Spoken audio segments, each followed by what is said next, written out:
In this first lecture on Q&A, we're going to look at the process of the question and answer session, how to control that in English. When the question and answer session has started, the first thing you want to do is to indicate the speaker. And you can do this by using a simple gesture with your palm up and making eye contact. Yes, over here.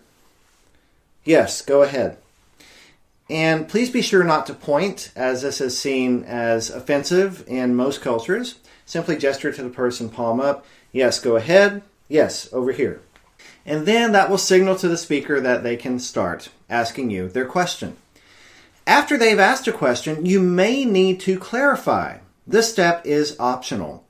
But if you didn't catch a question, or if you're not sure what the person is asking, you can use an expression like, so, in other words, you want to know about our sales figures for last quarter, right?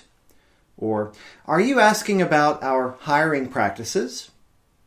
Or, if you didn't understand the question, or maybe you didn't hear the questioner, you can say, I'm afraid I didn't catch the question. These are some very good expressions for clarifying if necessary. Again, this is an optional step, and you won't see many native speakers doing this because they can understand the questioner right away. But if you're a non-native speaker, it is perfectly acceptable to use these questions to clarify. After you've clarified the question, then it's polite to thank the questioner. So you can give them a positive response. So in other words, you want to know about our sales figures. Is that right? Thank you. That's a good question. Or, thank you. That's a very interesting question. So you can use these expressions to give a positive response, and this just makes the atmosphere more comfortable, and you come across as being a more polite speaker. It's not always necessary to give a positive response. In fact, it could be too repetitive if you do this for every question. But I would suggest giving a positive response to at least the first one or two questions during the Q&A session. This will just set the atmosphere, make everyone comfortable, and then for future questions, you do not need to give a positive response. But definitely do try to respond positively to the first question or two. Now, after you've given a positive response, then you can answer your question. And once you've answered the question, look at the person. If they look a little confused, then you may need to check that they understood what you said. And you can do this by saying, is that clear? Or is that okay? Or does that answer your question? So just kind of look at the body language. If they look satisfied with your answer, you can move on. But if they don't, you may want to check that they understood what you said. And again, this step is optional. Finally, after you've gone through this process, you want to keep things moving along. And the best way to do that is just to ask the next person to ask a question.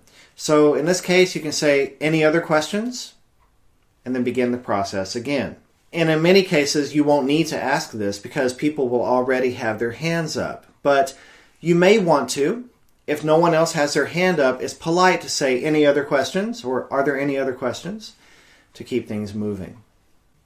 You can also use the expression, if there are no further questions, I'll finish here. And this just signals to the audience that you are finished speaking. If there are no further questions, I'll finish here. And then thank you for listening. And then you're done. Okay, so let's take a look at the Q&A process. As I mentioned, you can begin by gesturing to the person. Yes, over here. And then clarify the question if necessary. Are you asking about our sales figures? Positive response. That's a good question. Then answer. Yes, our sales figures for last quarter were $2.7 million. Check if necessary. Is that clear? And then move on to other questions. Let's take a look at some expressions in action for answering questions. Thank you for listening. Are there any questions? Yes, over here. So you want to know which country has the largest number of native speakers, is that correct? Thank you, that's a very good question. And the United States has the largest number of native speakers at about 300 million. Is that clear? Yes, over here.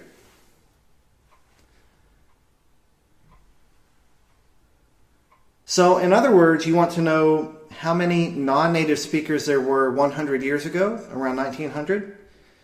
Thank you, that's a very interesting question. I'm afraid I don't have those figures with me, but I'll be glad to look that up and get back to you. Are there any other questions? Yes, back here. So you want to know how you can speak English like a native speaker, is that correct? Thank you, that's a very good question. I'm afraid that goes beyond the scope of today's presentation, but I will be happy to discuss that topic with you after this presentation. Is that okay? All right. Yes, over here.